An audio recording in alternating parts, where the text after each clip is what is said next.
Okay, folks, let's get this started. Thank you for coming in so early. Our first event of the day is a plenary talk by Matthew Harrison Trainer, who got his degree at the University of California, Berkeley, has done postdocs since then in Waterloo, Ontario, in New Zealand, and now currently at the University of Michigan in the US. And he's here to speak today on the extent to which structural properties and computational properties coincide. Right, thank you, and thanks to the organizers for inviting me. It's been a wonderful conference so far, and a beautiful place to be. So maybe just like the first slide is like maybe slightly philosophical in a sense. Right, in mathematics, we sort of often think that the important properties of the structure as being properties really of the isomorphism type. So you've got these objects like the natural numbers and the real numbers and so on, which technically are made up of things like Dedekind cuts or something. But really we think of them as some kind of Platonic idea, right? What are the properties that they have up to isomorphism, and not the properties just of the representation. Right, so there's many ways of representing these objects. You can do Dedekind cuts or Cauchy sequences or all sorts of things. But we don't care about the representation, right? We care about the representation independent properties. And these properties are what I'm going to call structural properties. So the properties of isomorphism types, right? Algebraic properties, things like that. As logicians, right, the kinds of properties we're particularly interested in are those that can be expressed in some kind of formal language. Right, if you're a model theorist, that's a planetary elementary first order logic. It's going to turn out that the one that is especially relevant for computable structure theory, which is what I'm going to be talking about today, is the infinitary logic L omega 1 omega. So what is this? So it's a first order language. You extend elementary first order logic. What do? You just allow countably infinite conjunctions and disjunctions. So maybe you lose compactness, but you gain some more expressibility. Right? There's things that you couldn't say in a planetary way that you can now say in an infinitary sense. Pretty simple example, right? This is one of the classical things that you can't express in elementary first order logic, is to say that a group is torsion. Right? And now suddenly in the infinitary logic we can, because we're allowing ourselves this infinite disjunction over all the natural numbers. Right? Of course, being torsion, this is you should think of this as a structural property, right? So the property of the isomorphism type of a group. We're going to want to measure complexity of these formulas. I'm not going to get too deep into this. You can measure the complexity of any formula by counting the alternations of quantifiers. But for this talk, I'm going to try to keep some of these things quite simple. We're just going to talk about mostly existential formulas, right? So an existential formula, you've got existential quantifiers, right, over something quantifier free. But the additional thing that you're allowing yourself in this infinitary language is the infinite disjunction. Right, so you're thinking this counting basically as an existential quantifier. Right? This should be a quantifier-free finitary thing. So no infinite conjunctions and disjunctions in that. Morally, right, what you're thinking is this infinite disjunction is like saying there exists enough. Right? It's like an existential quantifier. So these are sigma 1 or existential sentences. And then sometimes we're going to have a slightly more restricted class of sentences, which are the computable sigma 1 sentences. Right? So for notation, often we put the little C there for computable, but I'll be sort of redundant and always write computable sigma 1 sentences. What does this mean? Well, a sentence is now an infinitary object. So a computable sentence means that this infinite disjunction is essentially a computable disjunction. So you can list out in a computable way all of those quantifier-free formulas that you can take with disjunction. Okay, so that's structural properties. But of course, right, a mathematical structure is an actual object. It has some kind of representation. And sometimes, and especially, right, this is sort of going to be the highlight of the talk, is to talk about times when it really is helpful to think of the structure not just as the isomorphism type, but as a particular representation of the structure. And then we're going to think of properties of these different presentations, these different copies of the structure. Often these are going to be computational properties or topological properties. In general, right, properties of the actual presentation itself. And I'm going to talk about various results that all have the same kind of general flavor. And that flavor is that it's going to connect properties of copies of a structure, right? These properties of presentations, computability theoretic properties, topological properties.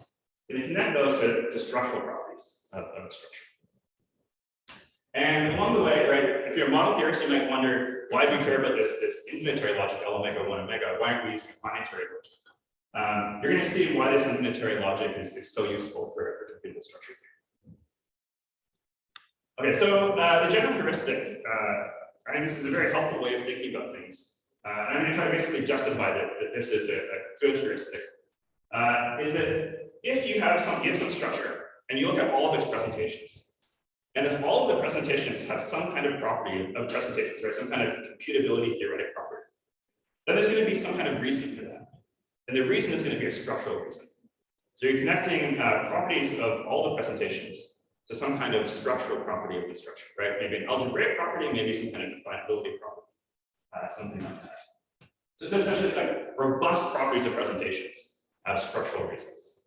Like any heuristic, there's exceptions, and I'm going to end the talk by talking about one of the exceptions to this heuristic. So most of the talk is going to be talking about places where this is a helpful heuristic, where it's true, and then we'll end with one case where it's an exception. Okay, so what do we mean by a representation of a structure, a copy of a structure? So we're going to deal only with countable structures for the whole talk. So suppose we have some countable structure A. Then we say a copy of A, a presentation of A, a numbering of A, a representation of A. I'm going to use copy usually. This is an isomorphic copy of A, and its domain is the natural numbers. So you can think of that as basically taking this countable structure, and you're labeling each thing in it with a natural number. Then the functions relations of the structure, right? They get pushed forward to functions relations on the natural numbers. And so from now on, we're going to assume that all of our structures are domain in the natural numbers, right? So we're thinking of structures always as copies or presentations of structures. So I'm going to use that implicitly. I won't sort of say that everything is going to be in the natural numbers. And then there's two slightly different but very complementary ways of thinking about how to work with presentations or copies.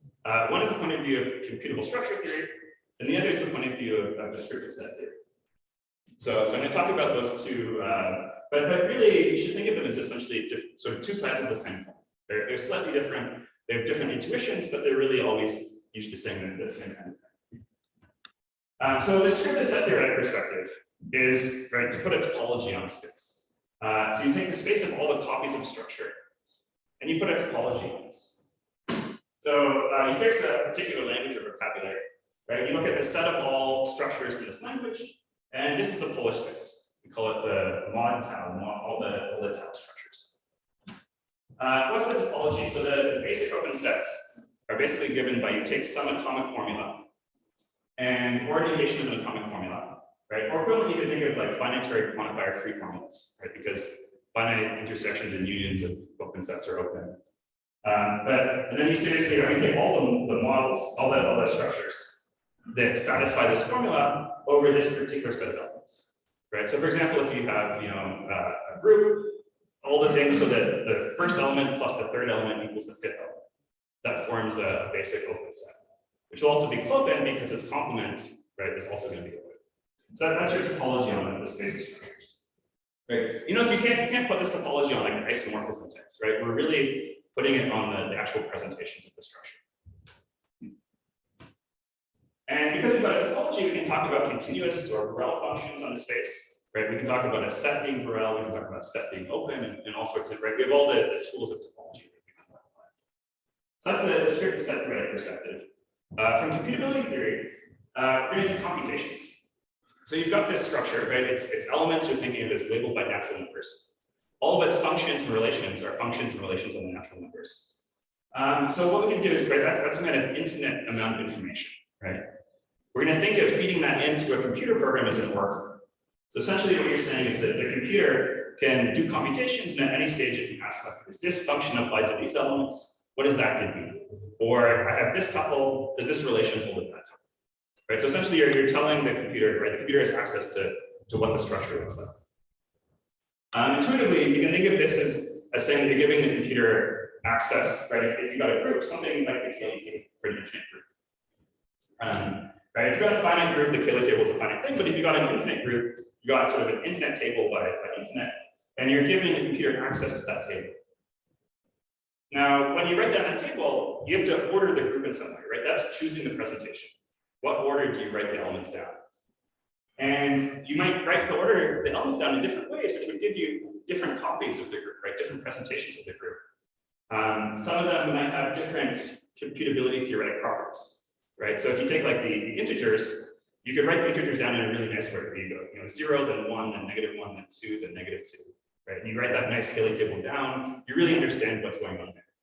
We can also write down the Cayley table in some very random way, where you look at an entry or row of the Cayley table, you don't know what element it is. You just know that it plus this is this. But for example, you wouldn't know that it's divisible by 2 or not. So you can have all these different presentations which have different properties, some simpler, some more complicated. Okay, so a computable operator is basically one of these algorithms, right? Or you could say a Turing function or a Turing operator. It's an algorithm that has access to an oracle, right? So we're thinking of it as something where an algorithm, that you give it access to a structure, and it does some kind of computation with the structure, right? The structure is an input to this. For example, you might take as input some copy of a structure, do some computations, and output a copy of a different structure. So that's the computability theoretic side. On the descriptive set theoretic side, continuous functions are the sort of corresponding kind of thing, right, to the boldface equivalent of a Turing function. So more formally, a function, right, this is a function on the space of models. It's going to be continuous if and only if there's a Turing functional gamma. So the continuous function is essentially doing what gamma does, except gamma also gets access to this additional information base. Right, so basically, continuous is the same as computable with some additional information. So using this, right, and vice versa, any Turing functional is a continuous function. These are just sort of two sides of the same coin, and you could pass back and forth. And you can prove results, right, about Turing functionals that then really say something about continuous things and vice versa. Of course, there's other things like Borel measurable functions, effective operators that have access to some number of jumps. But again, I think it's sort of stay to the lower level things. All right, so that's the sort of framework. What are presentations? What are the operations on them?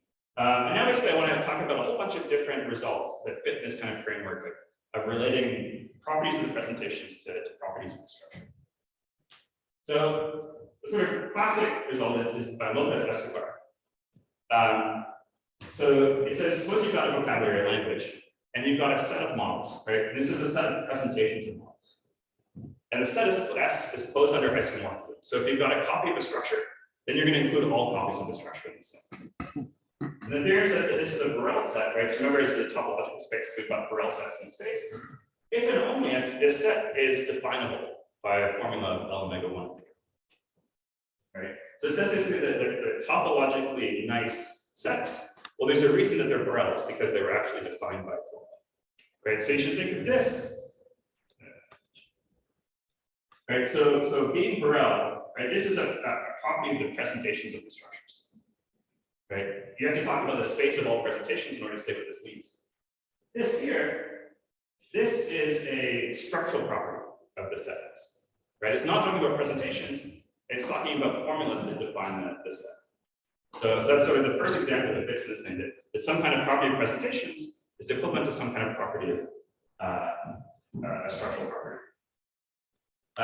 You can also do this sort of a layer by layer bias thing. This is by Bott. So essentially, the more complicated the Borel set is in the Borel hierarchy, the more complicated the formulas have to be. So using the things that we've actually defined, right?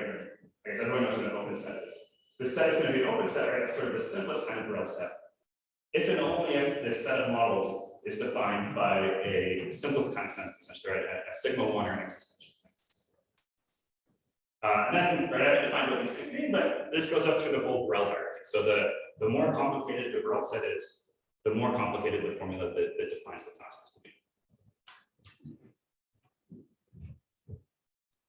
Okay, so how should you think of this? Like in terms of what does it tell you about the world or how to think about things? Right, it says that like what we're really interested in some sense is defining properties, right? So maybe you've got some kind of class of structures that you're interested in. And you want to know, can I define it in L omega 1 omega? Or can I define it in a certain way with a certain kind of sentence? What Lopez Escobar says is that this problem is exactly the same as the problem of looking at the presentations and looking at the topological complexity of that space, of that set in the space of presentations. Right? So one way it says to show that a class is not definable in L omega 1 omega, one way of doing that is to show that the set of multiple presentations is not rho. And that can be easier a lot of the time, right? If you're working with the presentations, you have all these tools of transforming structures. You have tools of computability theory. Essentially, right, the computability theoretic and descriptive set theoretic reductions. So like computable reductions or Borel reductions, things like that. Wave reductions, right? You've got all these tools for working with these presentations. And you get sort of much more hands-on that whereas if you didn't have the Lopez Escobar equivalence, you'd have to work more syntactically, right? And working syntactically is hard. Essentially, Lopez Escobar lets you work semantically to prove these kinds of results. There's tons and tons of things that you can prove like this. I'm just going to give one example that I think is quite nice. So if you've got an abelian group, it has the cancellation property. Basically, if anytime you've got a direct sum of A with some other group, and group A and also group B, and you get the same thing, then essentially you can cancel G from both sides, right? You just cross off the G's, you get the A and B are isomorphic. So there's sort of some examples of this and non-examples. The integers you can cancel. I think the rationals, if I remember correctly, you can't. You can ask in general, like, how do you characterize this property? How hard is it to say that something is a cancellation property? And we showed that there's no L omega 1 omega formula that describes when an abelian group is cancelable. Right? How do you show this? You prove a sigma 1-1 hardness result. So you take some problem that you know to not be Borel, and you do a reduction to this problem of whether a group is cancelable or not. Right? So that's working semantically. That's conceptually a lot easier to do than to just think and like try to prove that you can't write down a formula. But as I said, tons of results like this. I can't mention all of them or even most of them. So that's a good thing to keep in mind, right? Is how the space of models works. The next example I have is sort of a very classical theorem of computable structure theory. Right, this one, the Lopez Escobar dealt more with topology, right? That's sort of from the descriptive set theoretic side. This one's going to be more on the computability theoretic side. So suppose we've got some structure, and we've got a relation on tuples from that structure. And the relation is isomorphism invariant, right? So there's really one relation that comes with copies of the structures. So if you've got any other copy of the structure, you can move that relation over that copy, right? So we'll call that R superscript B is the copy of this relation on this new structure B. Let's imagine that R is definable by a formula which is a computable infinitary existential formula, right? So it's definable by a formula which is an infinite disjunction of existential things. And these are finitary and quantifier free. And we can also list out all of these models. So, for example, right, if you're in a Q vector space, R could be the set of triples A, B, and C, which are linearly dependent, right? So if you're dependent, that means that there is some scalars, say R, S, and T. So this disjunction here is going to be over those scalars, right? Because those scalars are rational numbers. And then you say that R times A plus S times B plus T times C equals 0. So saying that something's linearly dependent, that's an example of something that's infinitarially sigma 1. Right? Of course, it's not finitarily existential. Right? This is, again, a place where we're using the L omega 1. So this is an example.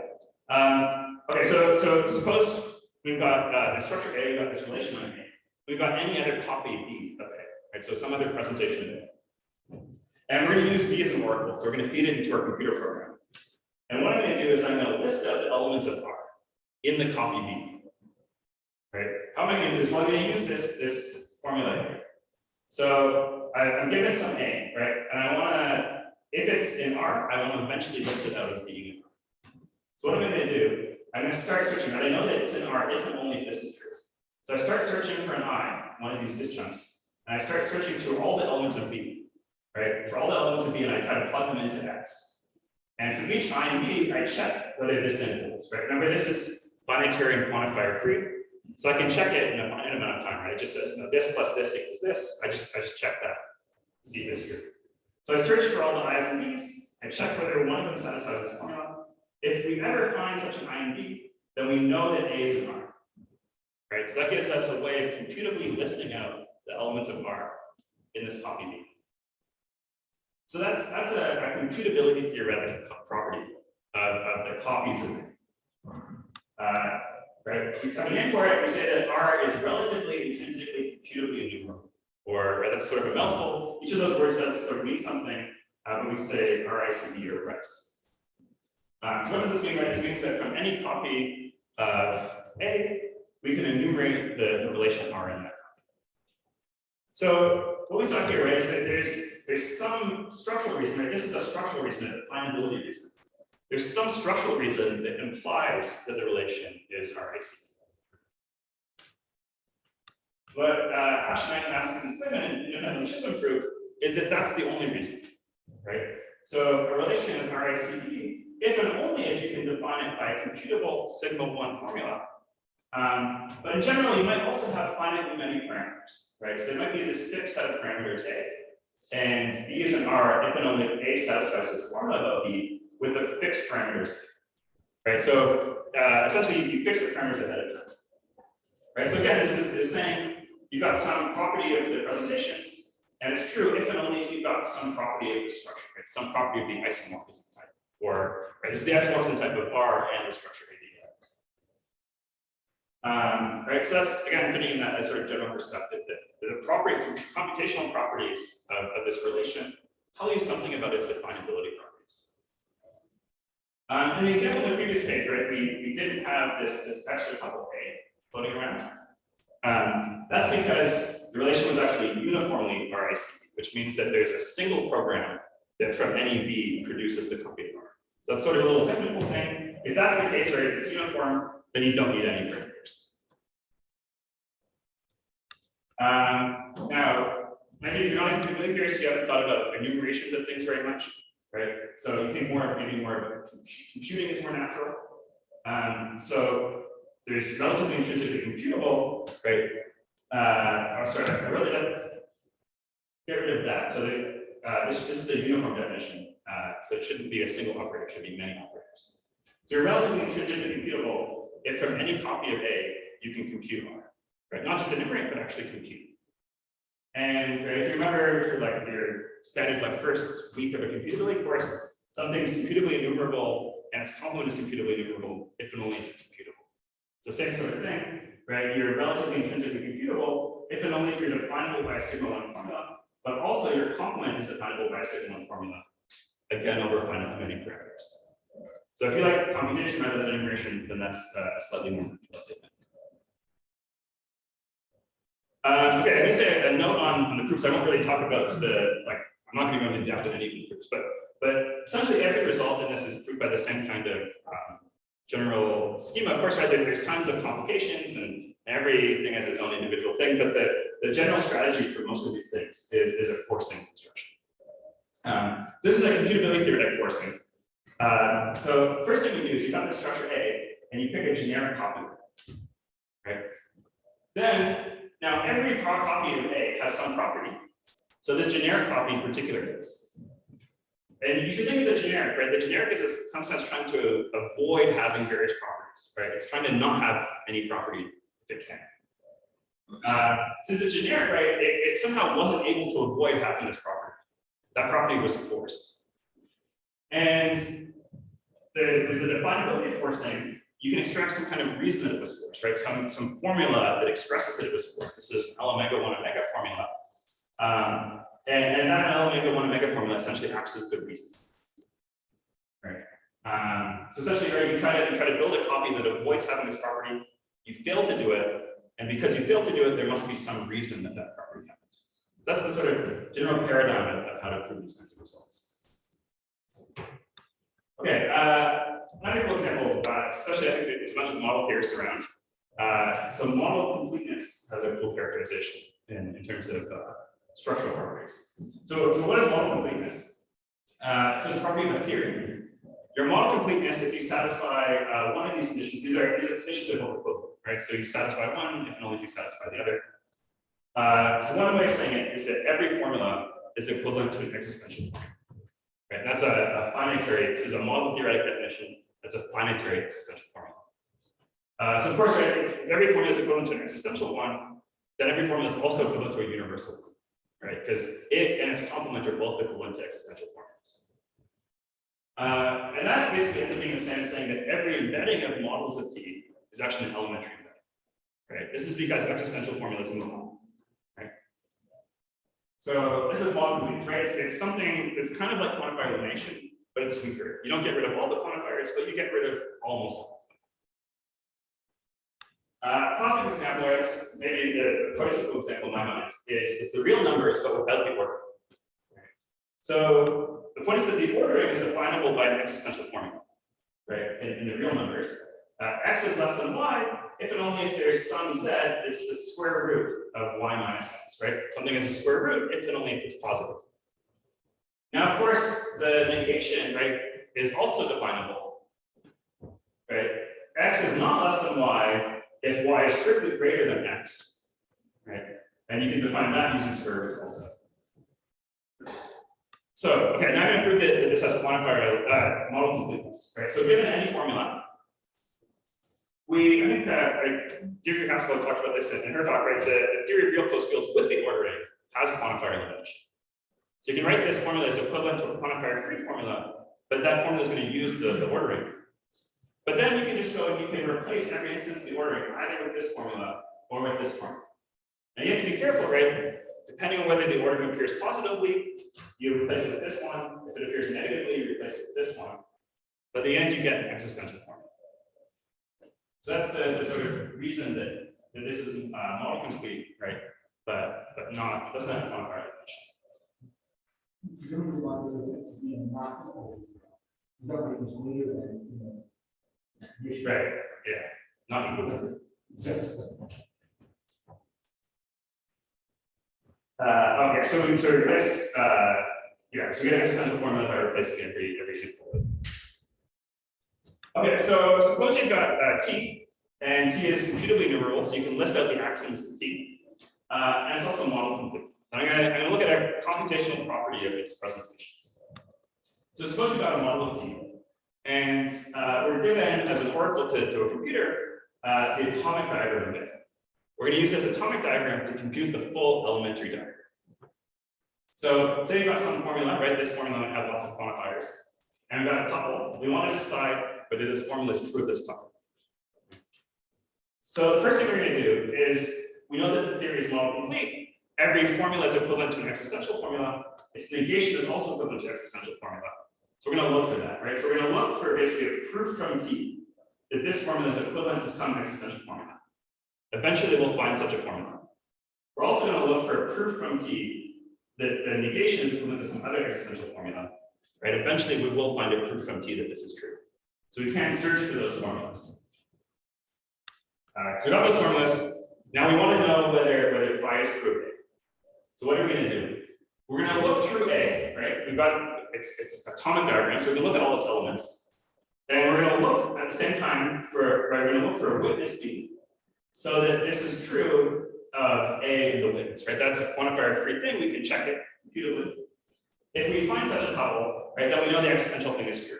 So we know that phi is true of A. Oh, and I shouldn't, right? No B here, just phi is true. At the same time, right, we're going to look for a tuple that witnesses that psi is true. So we're going to look for a C that says psi is true. If we're finding this, then we know that not phi is true. And again, I should do, right, no C here. So we've got these two searches that we're doing simultaneously, right? We know that phi is either true or it's not true. One of these searches is eventually going to have to end. Whichever one ends, we know whether phi is true. Right? So it's this sort of simultaneous search. One of the two searches does have to actually end. Right? Once it ends, we know what's true. So what did we get? We said, so if T is a C theory, the property that this theory had is that it was uniformly and relatively decidable, we call it. So this says there's a single Turing function, right, a single program, that if you're given any atomic diagram of the structure, you can compute from that the full elementary diagram. Right? So there's a single way for models of this of recovering the full elementary diagram from the atomic diagram. So Russell Miller, together with Sean and Solomon, proved that these two things are actually equivalent. right? So the argument on the previous couple slides said that if your model complete, then you're uniformly relatively decidable. They proved that the converse is true also, right? So the only way to recover the elementary diagram from the atomic diagram is to be model complete. So again, right, this is a structural property, right? It's a property, a definability property. This is a property of presentations, right? So you've got some kind of robust property of your presentations. It's equivalent to this kind of structural property. Okay, so one thing you might ask is, what happens if it's not uniform? So what if the only thing that happens is for every model of T, the full elementary diagram of A is computable from the atomic diagram, but not always in the same way. So given different presentations, given different A's, the algorithm that produces the elementary diagram might be different. It turns out this is essentially very hard to classify what's going on. So I'm not going to get into exactly what this is formally, right? If you know what this means, then you know what this means, then I'll say what it means intuitively. Basically, it says that there's no good, easy way of writing down what it means to be relatively decidable, right? Of characterizing relative decidability using any kind of first order characterization, right? Using quantifiers over elements of the structures and so on.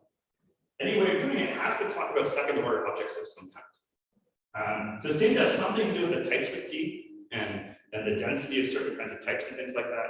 But it's not exactly clear, but the point is that this is a much more complicated property. And so it's maybe not quite yet a counterexample to the heuristic, but it's a point where we don't know that the heuristic is true yet.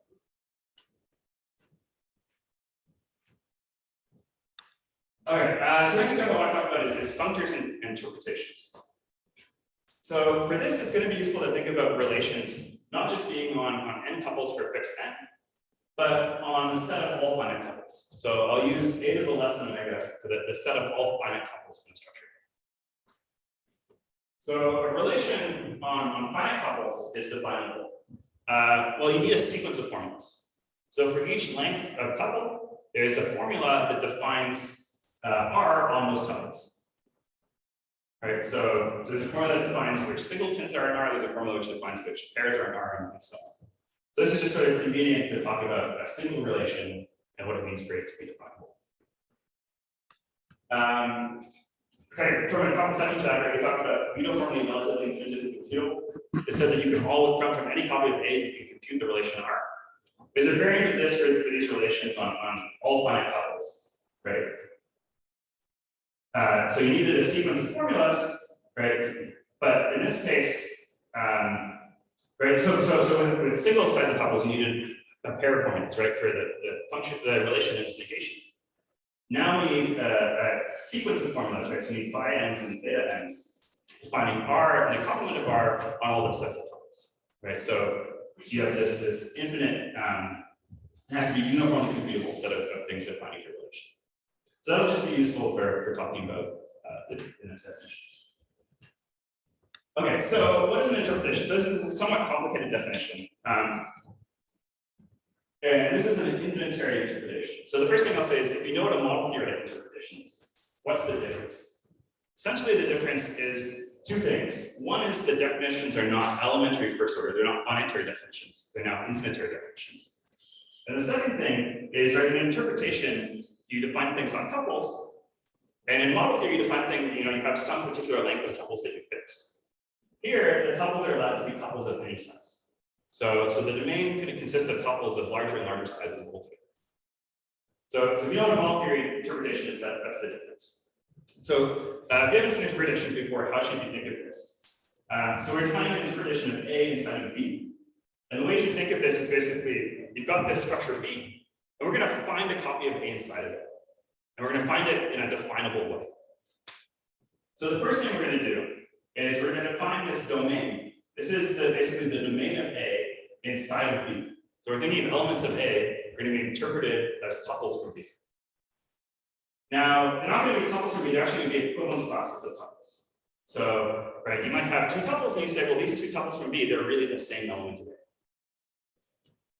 And then A has all of these relations and functions and stuff on it. Maybe we'll assume it's only got relations.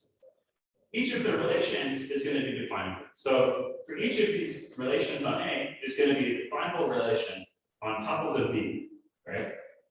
And it's going to be respecting the equivalence class. Then what we're going to do is we're going to take this domain, right, the set of tuples in B, modulo the equivalence relation. That's the domain of a structure. And then we're going to take all these definable relations, modulo the equivalence relation, right? And this one is going to look like P, this is 0, right? R1 is going to look like P1 and so on. So we're defining all the relations of A inside of B. Right? So you should think basically it's a definition of the structure A inside of the structure B as some kind of quotient. Lots of examples, right? Lots of ways of building one structure from another structure look like this. So, you know, in model theory, for example, they show that if you have any structure in a finite language, there's a group that is actually bi-interpretable with it.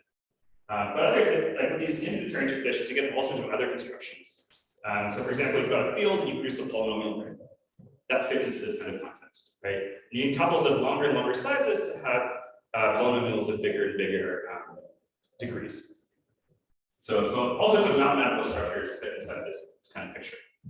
So that's sort of one side of the picture. I should say, so this is an infinitary interpretation. I also talked about an effective or computable interpretation. In that case, we just say that all the definitions should essentially be computable definitions. They should be definable by computable sigma 1 formulas, and also their complement should be definable by computable sigma 1 formulas. All right, so that's interpretations on one side, and then I want to talk about functors. So for functors, this is going to be something about the presentations. So ISO A, we're going to think of it as a category of all the copies of A, all the presentations of A with the main natural numbers. The morphisms for this category are just going to be isomorphisms between these presentations. So then, remember, what is a functor, right? What a functor from copies of A to copies of B, what does that mean? Well, it's a function that takes each copy of A and it produces a copy of B. So you can think, for example, right? So the polynomial ring, so if you take a field K and you map it to the polynomial ring, that's going to be an example of a functor. Right? If you have different isomorphic copies of K, you're going to get different isomorphic copies of this polynomial.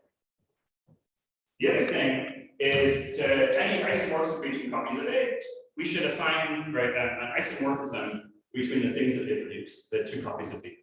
Right? So, you know, here, if you take if you take an isomorphism between fields, it produces in a functorial way an isomorphism between the polynomials. Right? Moreover, it has to be there's a functorial condition, right? If you have the composition of isomorphisms, then it should go over to the composition. You know, the image of composition should be the composition of images and so on. So we also need it to be functorial, which basically saying that it behaves very nicely. And then we talk about a computable functor. What does this mean? This just means that these two things, right? The process of producing copies of B from copies of A, as well as the property of transforming isomorphisms, those should be done in a computable way, right? There should be an algorithm that takes the presentation of A and builds you a presentation of B. There should be an algorithm that takes you a function, an isomorphism from a presentation of A to a presentation of B, and should produce the corresponding isomorphism between the corresponding presentations of B. Right, so that's a computable functor. But of course, whatever way you have of producing these things, you get a different kind of functor, right? So your Borel functor, for example, if these two maps are actually Borel-metric, right? And of course, you can have all sorts of things in between. So this is the property of presentations, right? It's these functions, right? To be computable, you have to talk about presentations in order to do computations. So if you've got an interpretation of A and B, it naturally induces a functor from copies of B to copies of A. Right? So remember, an interpretation of A and B is basically inside of B, you're defining a copy of A. So the functor is just you take a copy of B, you find the copy of A defined inside of it, and you produce that. Now, depending on how effective, like what kind of interpretation it is, you'll get a different functor. So if it's just an L omega 1 omega interpretation, you'll get a Borel functor. If you have an effective interpretation, right, these computable existential formulas, you'll actually get a computable functor. So what we showed is that, again, it goes backwards. So every computable functor from copies of A to copies of B, right, is naturally isomorphic to one that's induced by an effective interpretation. So it's not like literally the same quite, because there's some little like issues of presentations and stuff, but should think of it as the same as induced by an interpretation, right? Essentially, you should think of this as saying every computable functor is induced by an interpretation. Right, so again, right, we got a property, this is a property of presentations, and this is a structural property, right? It's a definability property of the structures. And again, right, we're saying that if you've got some robustness, right, being functorial is a kind of robustness. You got some robustness of this transformation, then it comes from some kind of definability. So what if you remove computable and defective? Okay, so Borel functors, right, are exactly the same as L-omega-1 and omega interpretations. But if it's just arbitrary? Sorry? What if it's just arbitrary? You don't assume anything. Yeah, if you just do arbitrary, I don't think you can have like, so you do arbitrary, you can sort of pick the functor to do all sorts of things however you want, and there's no reason for any of it. Yeah, so you need some kind of restriction on what's going on. There are some things, maybe we can talk later about some special cases and things. But again, right, if something happens, then there's a definability reason for it to happen. Okay, and then I promised you one case where this sort of heuristic didn't work. And this is in coding families. So if we're talking about coding families, start about talking coding sets. So you've got a set of natural numbers. You can think of it as like a binary sequence of zeros and ones, right? Certain things are in the set, certain things aren't. We say that C coded in A, if from every copy of A, we can enumerate the set X, right? So you can enumerate the things that are X from any copy of A. What's an example of like how this might happen? So you've got subset X, and we're going to build a group that C codes X. So we'll list out all the primes in increasing order, and then I'm just going to add, right, I'm going to invert the primes that are in X. So if I've got a copy of this group, right, then I want to, and I have a copy of this group and I have like I, and I want to try to enumerate whether I is an X or not. What I do is I just take, right, I take 1 and I just try to look for a divisor of 1 by pi. I try to look for something that it times pi is equal to 1. If I ever find it, then I enumerate X. Right? So I can sort of recover X from any copy of this group in a computable enumeration kind of way. So today night showed that, again, right, anytime you've got this presentation property that a set is C-coded, there's a good reason for it, right? A definability. So it's very similar to this result on relations. You can actually think of that really as the same thing in some sense.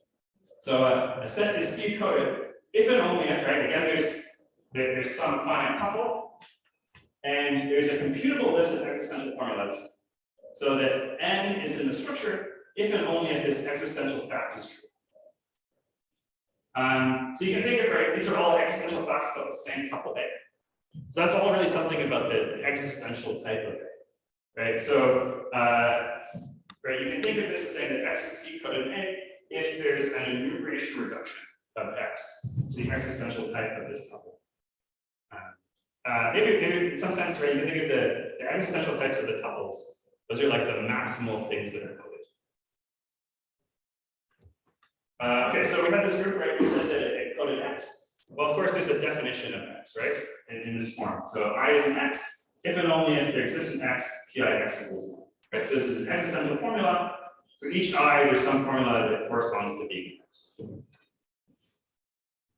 All right, so that's families, right? Families are nice. There's always a reason for a family to be coded. Sorry, sets. There's always a reason for a set to be coded. Okay, so now I want to think about families of sets, right? So a set is a bunch of elements. A family of sets is a set of sets. All right, so now for example, F could have the set 0, 1, the set 1, 2, the set 2, 3, and so on. I'm going to think of the families as not being ordered, right? So I could rearrange the order of the things however I want. So an enumeration of a family is basically a listing of all the sets in some order, right? So I think of listing like a big grid, and each column of the grid is going to list one of the sets in the family. So I put an order on the sets, and I've listed them out in some way. Then we say that a family can be computably enumerated from a set X if there's an X enumeration of the family. So this means that X can compute a listing of the things in the family in some order, right? So again, it can list it in any order. One enumeration can list it in one order. A different enumeration can list it in a different order. And then we say that a family is C-coded in a structure if, right, you can enumerate it from every copy of the structure. So, right, this says that every copy of the structure A can list out a list of the sets in F in some order. So it could be that for certain copies, they can list out the family in one order, other copies list out the family in a different order. That's all fine. It's still, right, the family is still coded in the structure. These are actually turned out to be really interesting. There's all sorts of interesting computability theoretic properties of families you can get. So the Slim and Boehner one is, I think, one of the most interesting. It says that there's a family of sets. Each set in the family is a finite set. And you can enumerate it given any kind of non-computable information. But you can't build a computable enumeration of this family. So it's a computational property that only the non-computable things can do. Any computable thing cannot do this. So that's right. You can't have a set like this. It has to be a family. Okay, so suppose that a family is C-coded in the structure A. That means that each thing in the family is C-coded in A, right? And so it's actually definable in some way, right? Because it's just a set. So for each thing in the family, there's some tuple, and that existential type of that tuple tells you something about that set. So, right, the family's coded, you've got all these tuples, each tuple sort of codes a particular element of the family. But the tuple and the operator might be different for each set in the family, right? So you've got all these tuples that enumerate each individual set. We really have no way of seeing which tuples are the ones to use and which ones aren't. And given a tuple, you don't know how to use them. So a natural way, like what you might hope for, right? If the heuristic was going to be true, this is what you would hope for. That the family you can get in the following way. So you look at all the tuples, the finite tuples in A, and you have an existential formula that picks out some of them. So you pick out certain tuples, and for each of those tuples, you take the existential type and you build a set of them. Right? So this is sort of saying you have a nice way of picking out various tuples, and for each tuple, you have a nice way of making a set from that tuple. So if you could do that, like this is what you would want, right? If this happens for a family, then the family is coded. The best you can prove is the same thing, except that these things are not existential. They're actually sigma 3. So that doesn't get you, right? If you satisfy, so if you're uniformly coded, then you're definable of this form. But if you're definable of this form, it doesn't mean that you're uniformly coded. So we got sort of like an implication from a stronger thing to this and from this to this. And those two things look the same, but they have different types of formulas selected. So it's no if and only kind of no real characterization. Right, of course, can it be strengthened to sigma 1? And the answer is no. So there's some structure and some family. The family is coded in the structure, but there's no good reason. So there's no like the sort of reason that we think should be the reason is not a reason, right? Maybe so. Of course, we don't know if it can be sigma 2. That wouldn't be a reason, but it's sort of a strengthening something.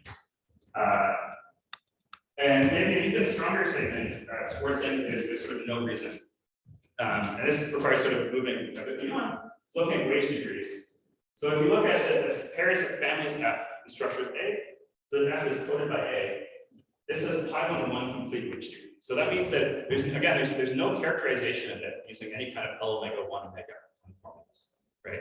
And formally, what this means is, right, it implies the previous thing, but in general, it means that there's no way to say that F is coded by A that's any simpler in a syntactic sense than just sort of the naive definition.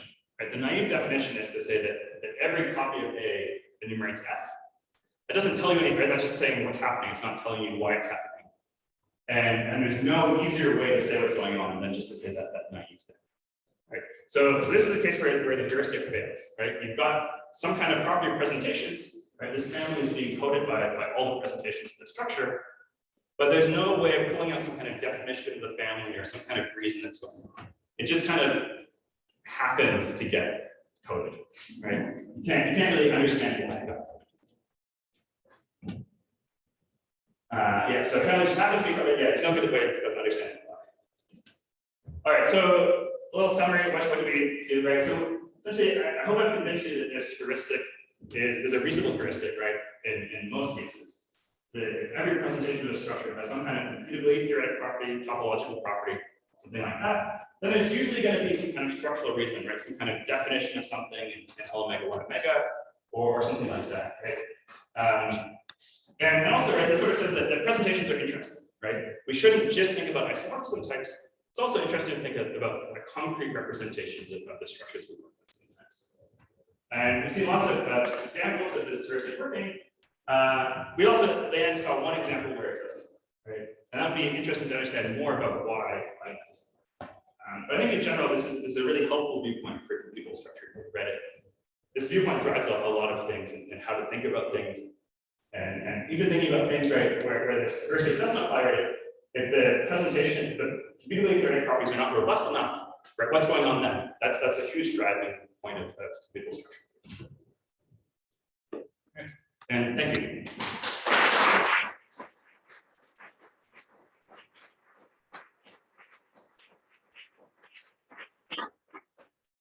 We have time for a few questions.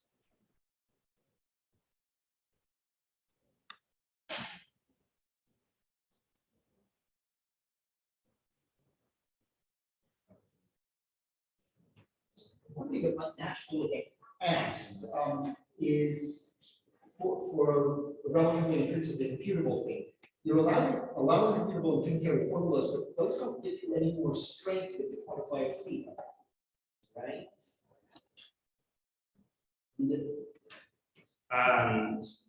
So I guess the thing is you like because there's infinitely many things, each of them might use different instruments, right? So yeah, so for a single thing, right? If a single thing satisfies an infinite character formula, then it satisfies one of the finite character disjuncts. But if you have a whole whole relation, you might need a different disjunct for each thing. Right. So the case of things are linearly dependent, right? Each linearly dependent pair has a different linear combination. This is that. I could imagine people hoping that relatively intrinsically computable might meant definable by an infinitary delta zero formula, and basically there is no such thing, right? That's kind of the problem. Yeah. I guess yeah, so that's sort of the model completeness versus quantifier dimension, right? Yeah. And model like the sort of model completeness corresponds to computability, and there's sort of nothing weaker than. So the only way to say something is computable is to say that it's both CE and post. Yeah. That makes sense. Any more? So you covered all the bases here in that field. Okay, so we have parallel sessions that begin very soon now, 9 o'clock upstairs, and we'll go from there. Matthew, thanks very much.